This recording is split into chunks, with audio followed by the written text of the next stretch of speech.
अकेलापन क्या होता है? कौन है वो जो हमारे भीतर अकेला रहता है, जिसे अपने ही अंदर एक आइसोलेशन की फीलिंग रहती है? और ये कब हो जाता है कि हम अकेले हो जाते हैं? क्योंकि अक्सर देखा गया है कि ये जो अकेलेपन की बात है या अकेलेपन का डर है, ये अक्सर एक उम्र के बाद जाके ही होता है। जब इंसान अपनी टीनेज से बाहर निकलता है तो अर्ली 20s में उसे देखने को मिलेगा कि वो थोड़ा बहुत अकेला है, और इस अब अकेलेपन को दूर करने के लिए वो तरह तरह के सॉल्यूशंस अपनाएगा। वो कभी बहुत सारे लोगों का साथ ढूंढेगा, कभी किसी विपरीत लिंगी का साथ ढूंढेगा, तो कभी अपने आप को किसी और चीज़ में व्यस्त कर लेगा। और ये सब कुछ इसलिए ताकि उसे अपने साथ रहना ना पड़ जाए। ये क्यों होता है कि हम अपने ही साथ रहने से डरने लगते हैं? क्या है हमारे अंदर ही ऐसा जो हमें डराता है?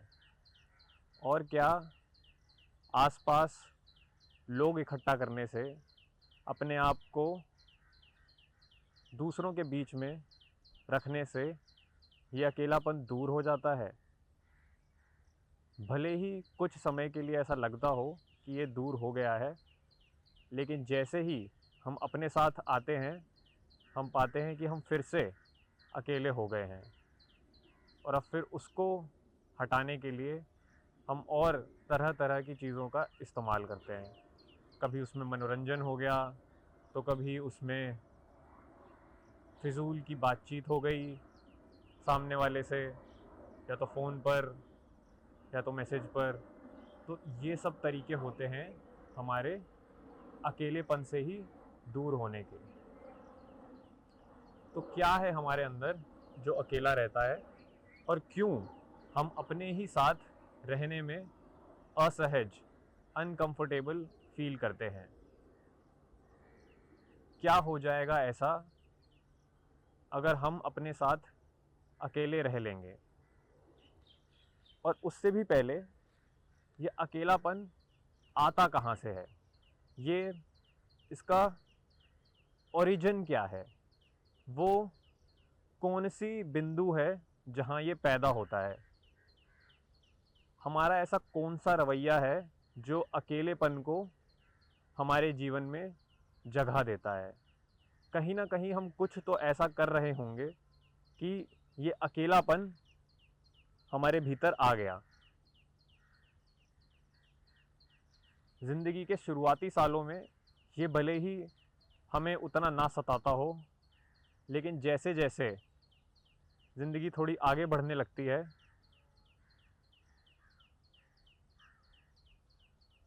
शिक्षा के बाद नौकरी में जाने लगता है इंसान, कामकाज कोई पकड़ता है, वैसे वैसे वो पाता है कि कहीं ना कहीं अब इस नई चीज़ से उसका सामना हो रहा है, और ये नई चीज़ है अकेलापन, जो उसने शायद पहले कभी, जिससे शायद उससे उसकी पहले कभी मुलाकात हुई नहीं थी। तो वो कौन सा क्षण होता है जहां हम अपने भीतर अकेलेपन को जगह देते हैं? जब हम अपने आप को काट देते हैं बाहरी दुनिया से, जब हम अपने आप को अलग कर लेते हैं दूसरों से, तो कहीं ना कहीं इस अपने आप को अलग समझने में, बाहर की दुनिया से, लोगों से और सब से, जब हम अपने आप को एक अलग इकाई मानने लगते हैं जो उसके माहौल से भिन्न है, जो उसके आसपास जो लोग हैं उससे भिन्न है, तभी कहीं ना कहीं हम इस अकेलेपन को जन्म देते हैं। अब ये अलग मानना क्या है?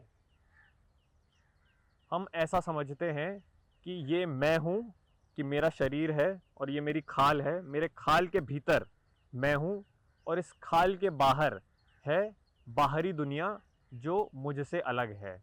मैं ये घास नहीं हूँ, मैं ये पेड़ नहीं हूँ, मैं ये आकाश नहीं हूँ, ये सब बाहर की एक दुनिया है और मैं अपने आप में कुछ अलग हूँ इससे। जो मुझे लोग दिखते हैं अपने आसपास, जिनसे मेरे रिश्ते हैं, ये भी अलग हैं और मैं अपने आप में अलग हूँ। तो ये खुद की अलग होने की धारणा, ये मानना कि मैं कुछ हूँ अपने आप में, ये अजम्पशन, ये मान्यता हमें कहीं ना कहीं अकेला करती है, आइसोलेट करती है।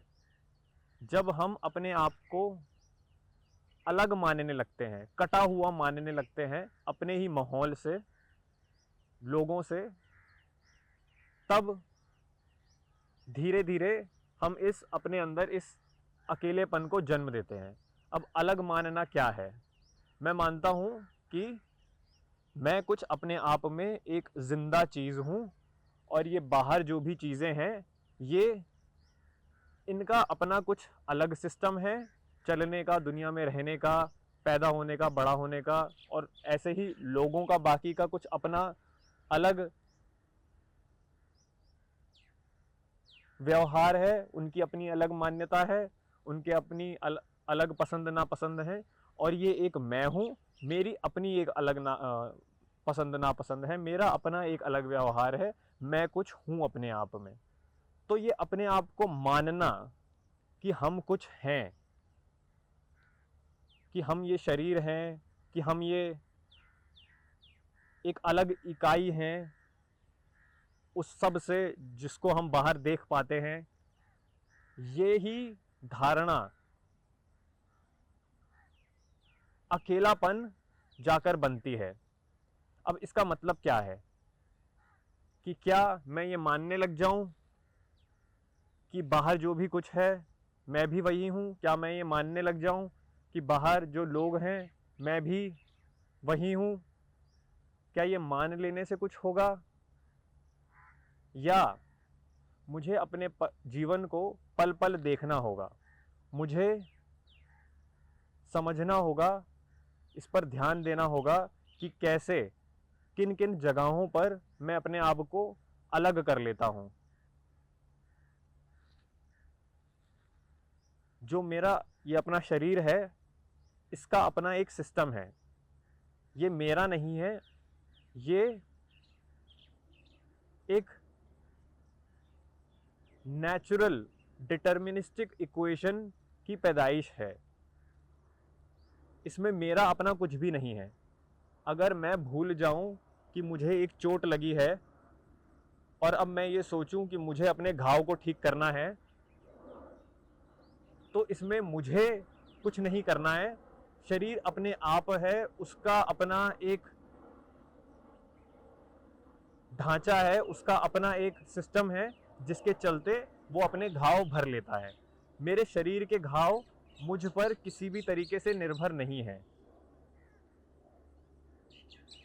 शरीर अपने आप में एक सिस्टम है जो बाहर जो सिस्टम है, बाहर जैसे पेड़ है, पत्थर हैं, हवाएं हैं, बाहर का जो सिस्टम है वही सिस्टम कहीं ना कहीं अपने आप में शरीर भी है। बाहर की अपनी एक अलग गतिविधियां हैं और शरीर की अपनी एक अलग गतिविधियां हैं, लेकिन जो मूल तत्व है बाहर का और जो मूल तत्व है हम में, वो कहीं ना कहीं एक ही है। बाहर की चीजें भी कुछ नेचुरल लॉज फॉलो करती हैं और इसी तरीके से शरीर भी कुछ natural laws, deterministic natural laws follow करता है। और ये लॉज हैं एक ही। बाहर अगर किसी में चीज़ को तोड़ूंगा मरोड़ूंगा तो वो खराब हो जाएगी। उसी तरीके से अगर मैं अपने शरीर के साथ कुछ करूंगा तो उस पर भी असर आएगा। इसीलिए हम कोशिश करते हैं कि बाहर की चीज़ों को सहज कर रखें, संभाल कर रखें। उसी तरह हम अपने शरीर के साथ चलते हैं, क्योंकि ये भी एक पदार्थ ही है, तो इसको भी हम सहज कर रखना चाहते हैं, संभाल कर रखना चाहते हैं। तो बाहर की चीज़ों को जिस तरह हम उनकी परवाह करते हैं, जिस तरह हम उनकी देखरेख करते हैं, उसी तरीके से हम शरीर की देखरेख भी करते हैं। बाहर जो पदार्थ है और ये जो हमारा शरीर एक पदार्थ है, ये है अपने आप में एक ही, इनमें कोई अंतर नहीं है। और इसी तरीके से जब हम इंसान की बात करते हैं, तो जो हमारे अंदर की गतिविधियां हैं, जो दुख हम महसूस करते हैं, जो आनंद हम महसूस करते हैं, जो जलन हम में है, जो इच्छाएं हमारे अंदर उठती हैं, वही सामने वाले इंसान में भी उठती हैं। भले ही वो मुझसे एक घर छोड़कर रहता हो या वो मुझसे हजारों मील दूर रहता हो। जो उस 1000 मील दूर इंसान को जिस तरीके से दुख, जलन, अवसाद, खुशी ये सब महसूस होती है, उसी तरीके से मुझे भी ये सब महसूस होता है। तो इस मायने से मैं और वो एक ही हैं। भले ही उसकी अपनी कोई जीवन शैली होगी, उसका अपना रहने का तरीका होगा, उसका अपना ढंग होगा जीवन का, जो उसको उसके वातावरण से मिला है, उसी तरीके से मुझे मेरे वातावरण से जो ढंग मिला है रहने का, चीज़ें समझने का, खाने का, वो अलग होगा।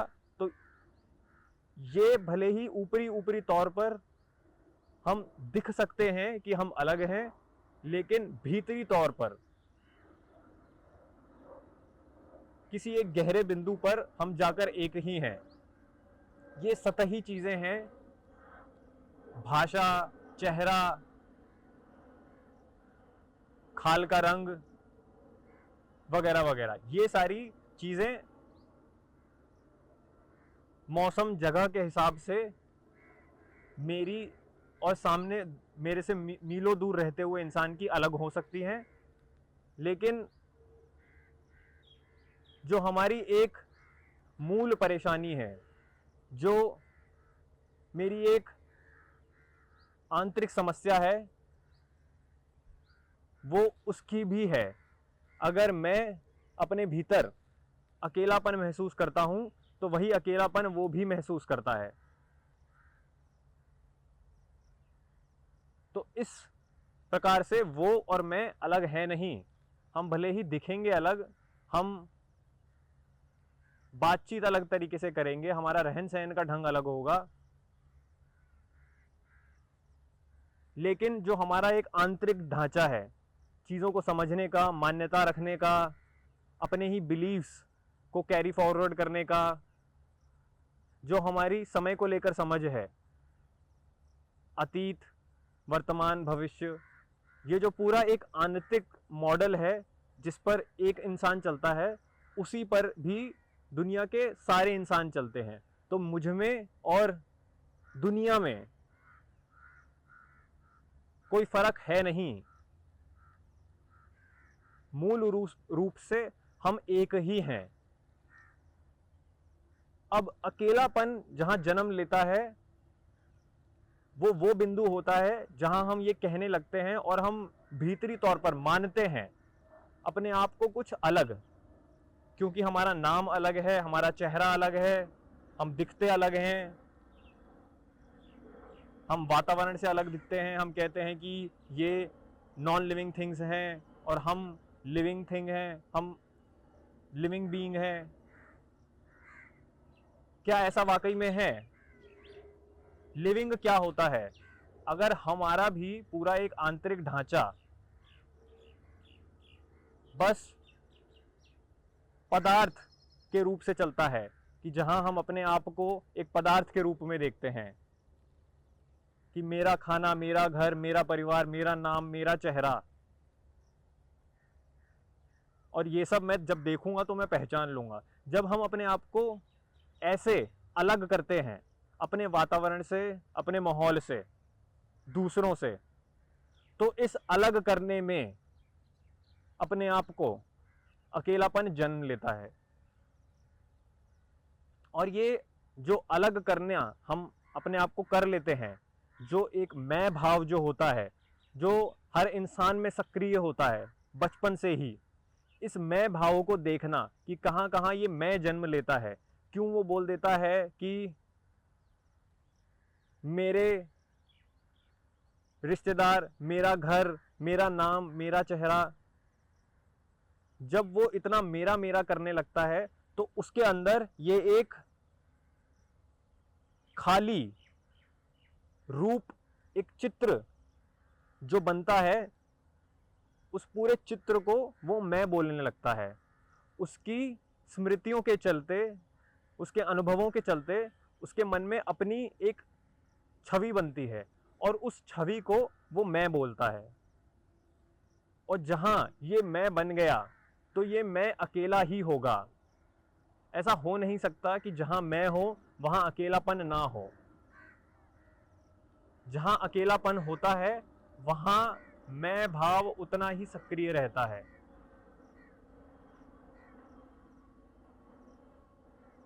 तो अकेलापन कहीं ना कहीं हम सब अपने भीतर जीवन के किसी बिंदु में अनुभव करेंगे ही करेंगे।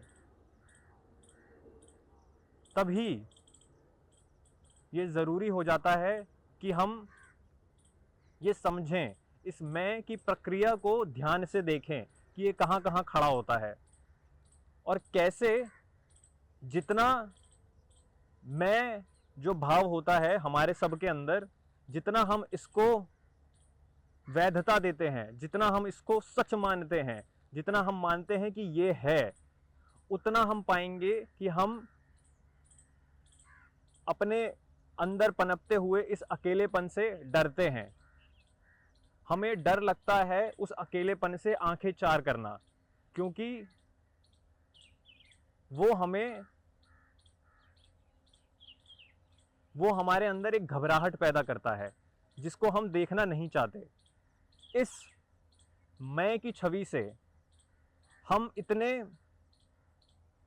मिल चुके होते हैं, हम इससे इतने एक हो चुके होते हैं कि मैं में हम फर्क ही नहीं कर पाते। हमें लगता है कि ये जो मैं है ये अलग है ही है और उसका वातावरण अलग है, उसके आसपास के लोग अलग हैं। वो ये समझ ही नहीं पाएगा कि ये मैं बस और बस उसके अंदर बैठी हुई एक बहुत गहरी छवि है। हम मैं में कंडीशन हो जाते हैं क्योंकि हम स्मृतियां रखते हैं, क्योंकि हमारे पास विचार होता है, तो हम सोचने लग जाते हैं कि ये मेरे विचार हैं, ये मेरी स्मृतियां हैं, ये मेरे अनुभव हैं। अनुभव तो होंगे ही होंगे, जो भी जीवित है वो अनुभव ही कर रहा है। बाहरी पदार्थ भी तरह तरह के अनुभव कर रहे हैं।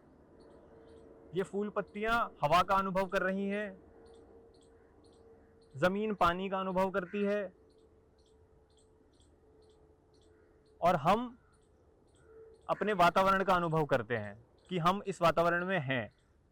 भले ही उस अनुभव जो बाहरी पदार्थ का अनुभव है वो अपने आप में अलग होता हो और हमारा अनुभव अलग होता हो, लेकिन ये है अनुभव ही। बाहर की चीज़ें भी लगातार कुछ ना कुछ अनुभव कर ही रही हैं। उसी तरीके से हम भी अनुभव करते हैं, लेकिन इसका मतलब ये नहीं हो जाता कि ये मेरे अनुभव हैं। ये कितनी अजीब बात होगी कि ये पेड़ बोल देगा कि मेरे जो अनुभव है ना वो पैदा होने के अलग हैं, कि मेरे में पानी डला, कि मैं बड़ा हुआ और फिर मेरे में फल लगे, ये मेरा अपना अनुभव है। क्या ये वाकई में पेड़ का अपना अनुभव है, या ये पेड़ होना का स्वभाव है और उसमें उसने कुछ नहीं करा? ये तो जो नेचर में तरह तरह की इंटरेक्शंस होती हैं, जड़ों में, पानी में, हवा में, उससे ये पेड़ उपज जाता है। उसी तरीके से हम भी उपजते ही हैं। हमारे जो अनुभव हैं वो कोई अलग अनुभव नहीं है, वो हमारे पर्सनल अनुभव नहीं है, व्यक्तिगत अनुभव नहीं है। क्योंकि हम कुछ मानते हैं कि पर्सनल है हमारा, कि मेरी पर्सनल मेमोरीज, कि मेरी पर्सनल लाइफ, इस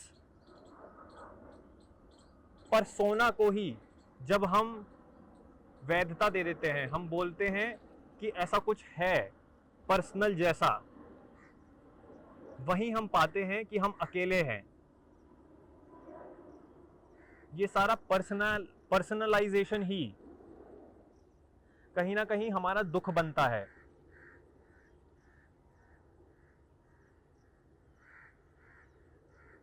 जितना हम पर्सनल मानते हैं अपने दुखों को, अपनी परेशानियों को, अपने अकेलेपन को, उतना वो बढ़ती हैं। हमें ये देखना होगा कि ये कुछ भी पर्सनल नहीं है, इसमें ये कुछ भी ऐसा नहीं है जो स्पेशली हमारे साथ हो रहा है। ये एक तथ्य है, और जब हम इसको एक व्यापक तथ्य के तौर पर देखेंगे, जीवन के अंदर होती महीन गतिविधियों में जाएंगे, दुखों को समझेंगे, खुशियों को समझेंगे,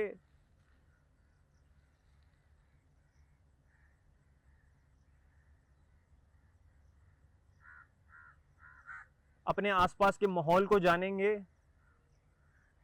तभी हम इम्पर्सनल हो पाते हैं। और हमें कहीं ना कहीं अव्यक्तिगत होना ही पड़ेगा, तभी जाकर हम देख पाएंगे कि ये जो अकेलापन हम अपने आप को बताए रहते हैं कि हम अकेले हैं, ये अकेलापन है एक बहुत ही गहरा भ्रम। क्योंकि ये मैं अपने आप में एक भ्रम है, तो ये मैं अपने आप को जब अकेला बोलता है, तो ये मैं एक भ्रम अपने आप को बोल रहा है कि मेरे पास दूसरा भ्रम है। ये पहला झूठ जो है वो मैं ही होता है, और इस झूठ से फिर तरह तरह के झूठ उपजते हैं, जिसमें से एक झूठ होता है अकेलापन। क्या है वाकई में अकेला यहाँ पर? लेकिन जैसे ही हमने अपने आप को अकेला मान लिया, अलग मान लिया, तो इस अपने आप को अलग मानते ही हम अकेले हो जाते हैं।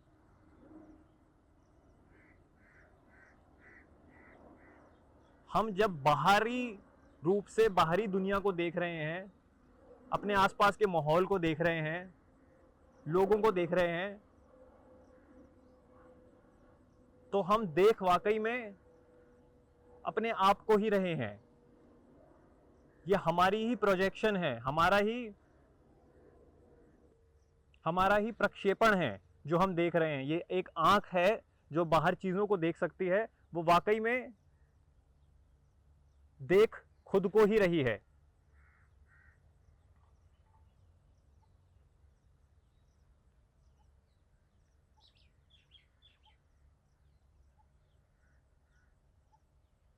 और इस बाहरी दुनिया को जानना होता है अपने आप को जानना। जब हम अपने आप को जानते हैं, हम देखते हैं कि किस तरीके से हम बाहरी चीज़ों का अनुभव करते हैं, कैसे हमारे अंदर स्मृतियां बनती हैं, कैसे हमारे पास तरह तरह की छवियां होती हैं। जब हम इन सब की एक एक कर गहराई में जाएंगे और देखेंगे कि कैसे हमारे अंदर कुछ है जो इनको पर्सनल बनाना चाहता है, जो इनको अपना बनाना चाहता है, कि ये मेरा घर, ये मेरे पेड़, ये मेरा रिश्ता, ये मेरा साथी, ये मेरापन एक बेवजह की बात है जिसको हम अपनी जिंदगी में एक बड़ी जगह देते हैं। जितना ये मेरापन घटेगा, उतना हम पाएंगे कि हम गहरे रूप से अपने वातावरण की और अपने आसपास लोगों के संपर्क में आ रहे हैं।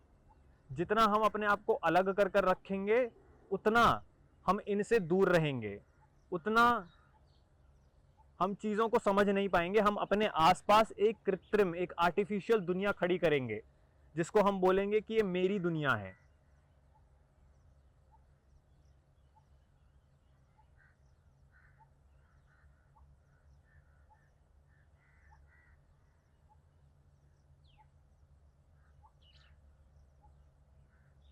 हमें अपने आप को देखना है। हमारी एक सब्जेक्टिव रियलिटी है और एक चीज़ होती है reality of the subject itself. तो हमें अपनी सब्जेक्टिव रियलिटी का झूठ देखना है, और जैसे ही हम उसको देखेंगे तो हमें reality of the subject itself पता लगेगी।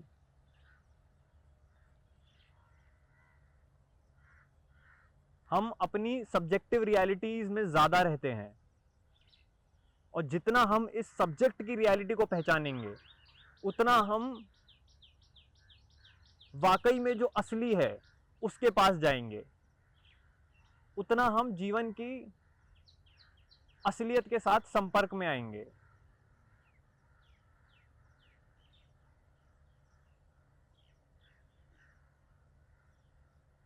और जितना हमारा बाहरी चीज़ों से संपर्क टूटता है, जितना हम उनसे दूर रहते हैं, उतना हम अपने आसपास एक आइसोलेशन की दीवार खड़ी करते हैं। और जिस दीवार में हम अकेले रहते हैं और जो रह रहा है वो है वाकई में भ्रम, लेकिन उस भ्रम को उसकी ही स्मृतियां, उसके ही अनुभव, उसकी ही छवियां, उसकी ही मान्यताएं पोषण देती हैं, उसको वैधता देती हैं, उसको बोलती हैं कि हाँ ये कुछ है। लेकिन ये है एक पूरी की पूरी स्मोक स्क्रीन, ये सब धुआं है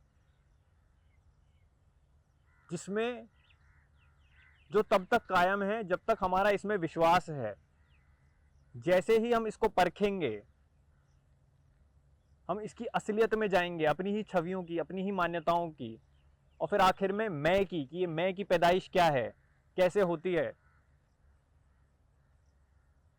वैसे ही हमें देखने को मिलेगा कि धुआं हटने लग गया है, कि चीज़ें साफ दिख रही हैं, कि हमें शायद पहली बार कुछ दिखा है।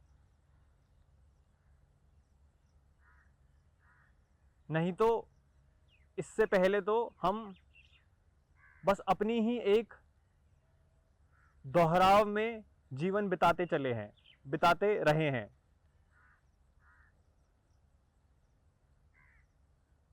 कि हमने एक छवि बनाई, उस छवि को हमने बाहर देखा और उसको तथ्य मान लिया, और फिर उससे हम पैदा हो गए, और फिर हमने ही वो छवियां पैदा करी, और ऐसे जो भी कुछ ये आसपास बना है उसको हम सच मानने लगते हैं।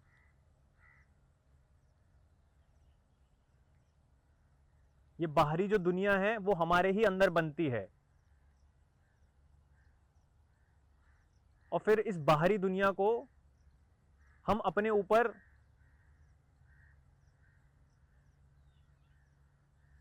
रिएक्ट करने देते हैं, और फिर हम अपनी ही बनाई हुई दुनिया को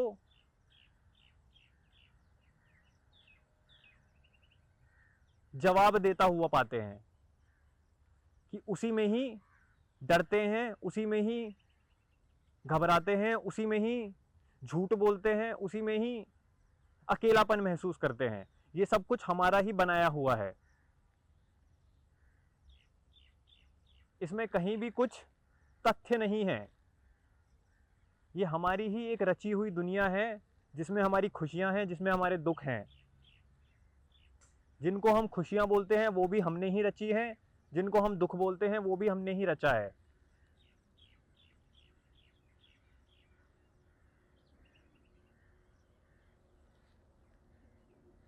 पहले हम एक दुनिया रचते हैं अपने बाहर, और फिर वो दुनिया हम पर असर करके हमें बनाती है। तो हमारी ही बनाई हुई दुनिया हमें वापस बना रही है।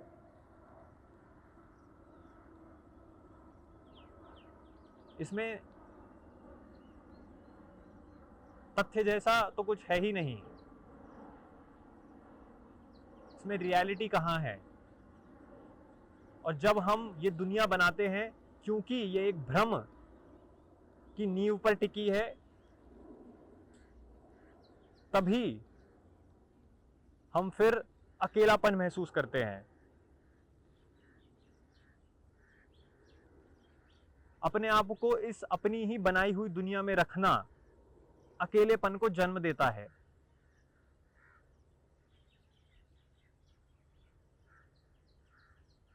हम पहले अपने अंदर कुछ रचते हैं और उस रची हुई चीज को बाहर प्रक्षेपित करते हैं और उस प्रक्षेपण को असलियत मानने लगते हैं।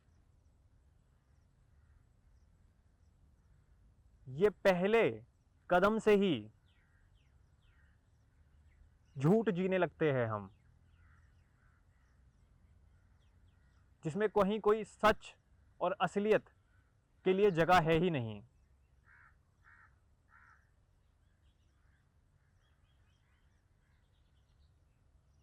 और फिर ऐसे में हम अकेले नहीं होंगे तो क्या होंगे?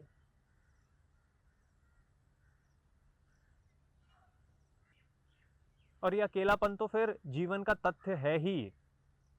जितना हम इसकी जड़ में जाएंगे, जितना हम इसकी गहराई से इसको समझेंगे कि ये कहाँ पैदा होता है, कि कैसे, जितना हम अपने आप को मैं मानते हैं, उतना ही मैं इस अकेलेपन को पोषण देता है। जितना हम इसको पास जाकर समझेंगे, उतना ही फिर हम अपनी मदद करेंगे।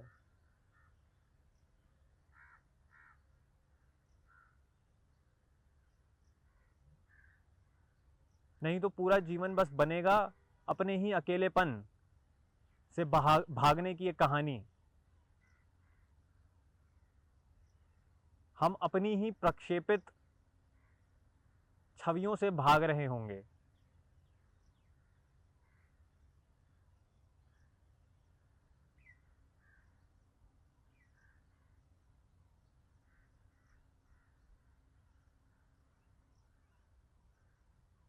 और भले ही फिर हम लोग इकट्ठा कर लें अपने पास, अपने साथ एक जीवन भर के लिए एक साथी चुन लें, ये सब करने से हम पाएंगे कि अकेलापन दूर नहीं होता। उल्टा ये कहा जा सकता है कि जितना हम अपने आसपास लोगों का जत्था खड़ा करके रखते हैं, जितना हम अपने साथी का साथ चाहते हैं, उतना हम कहीं ना कहीं अपने अंदर ही अपना अकेलापन और प्रगाढ़ कर रहे हैं, उसको और गहरा कर रहे हैं। फिर उतना हम बचेंगे अपने आप को ही देखने से।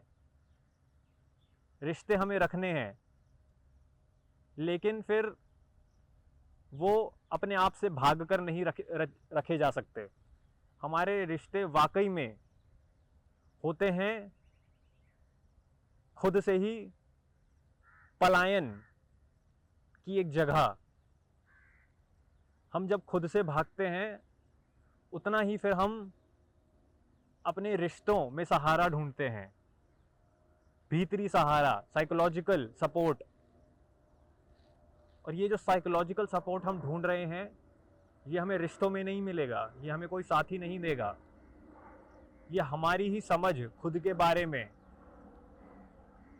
हमारा सपोर्ट बनेगी, हमारा सहारा बनेगी। हम अपना सहारा स्वयं है। हमें बाहरी चीज़ों से सहारा नहीं मिल सकता। जितना हम उनमें सहारा ढूंढ रहे हैं, उतना हम अपने आप को कमज़ोर बना रहे हैं, उतना हम पाएंगे कि हमें उतनी ही सहारे की ज़रूरत है। सहारा और ढूंढना बाहरी चीज़ों में, लोगों में, मान्यताओं में हमें आंतरिक रूप से और बेसहारा बना देता है। अगर हम वाकई में अपनी परवाह करते हैं, तो हम अपने अकेलेपन के पास आएंगे। हम देखेंगे कि ये है क्या, कि हम किससे भाग रहे हैं, हमारे अंदर ऐसा क्या है जो इतना भयानक हो गया है कि हम उसके तरफ देखना भी नहीं चाहते। जितने हम खुद के प्रति संवेदनशील रहेंगे, उतना हम पाएंगे कि हमें बाहरी सहारों की ज़रूरत कम पड़ रही है। और तब हम जाके भीतरी तौर पर आज़ाद होंगे। और फिर उस आज़ादी से जो रिश्ते बनेंगे उनमें फिर एक खूबसूरती होगी जो जब हम उन्हें सहारों की तरह इस्तेमाल करते हैं उससे नहीं आ सकती।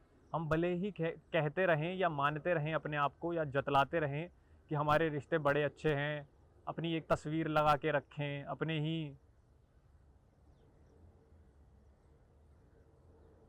लोगों के साथ जिनसे हम रिश्ते में हैं, और अपने आप को बोलें कि हाँ भाई हम तो बड़े रिश्ते वाले इंसान हैं। हम वाकई में है नहीं रिश्ते वाले इंसान। हम असलियत में तो भाग खुद से ही रहे हैं। जितना जो अपने आप को बाहरी रूप से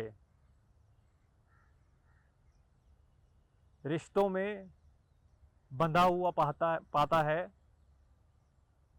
उतना ही वो आंतरिक रूप से अकेला है, उतना ही वो भीतरी तौर पर आइसोलेटेड है। हमारे रिश्तों में खूबसूरती कम और निर्भरता ज़्यादा होती है। सहारे की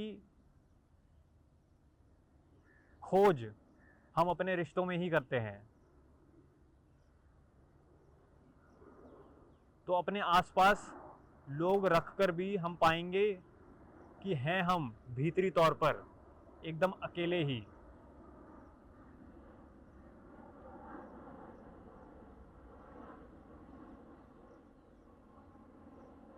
अकेला वही इंसान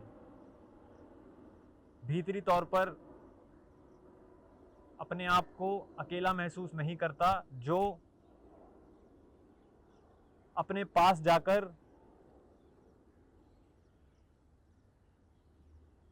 खुद को जानता है, खुद को देखता है।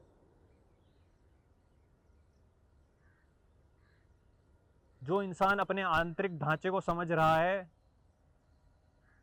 उतना वो कम अकेला होता है, उतना वो अपने आप में पूरा हो जाता है। अकेलापन महसूस होना तो दूर की ही बात है, वो अपने आप में एक पूर्ण इंसान, एक इंडिविजुअल हो जाता है फिर।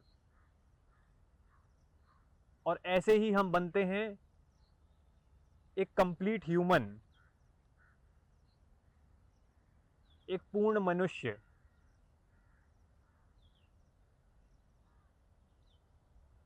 नहीं तो इंसान की जिंदगी है फिर कहीं ना कहीं अधूरेपन की एक लंबी कहानी।